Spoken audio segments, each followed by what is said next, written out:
If you're using Suno AI, you've probably wondered whether the free plan is enough, or if Pro or Premiere is actually worth paying for. Let's break it down. Suno offers a free tier that lets you generate songs and experiment with AI music creation without spending anything. For casual users, it's a great way to learn the platform, test prompts, and create music for fun. But here's the catch.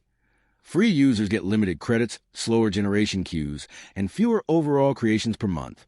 The Pro plan is where Suno becomes practical for regular creators.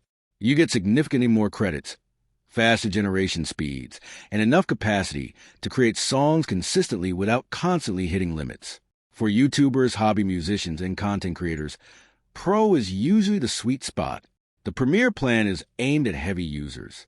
It includes a much larger credit allowance for people generating lots of songs every month.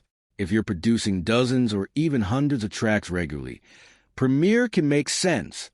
The downside is cost. Many casual users never come close to using all the credits included in the Premiere tier. So the real difference is this. The free plan lets you experiment. Pro lets you create consistently, and Premiere lets you generate at scale. So is Pro or Premiere worth it?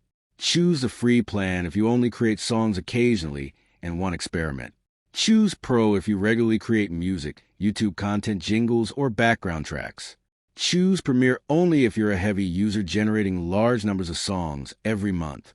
Bottom line, for most people, the Pro plan is the best value. The free plan is good for testing, but you'll eventually hit credit limits. Premiere only becomes worth it if you're creating music at a very high volume.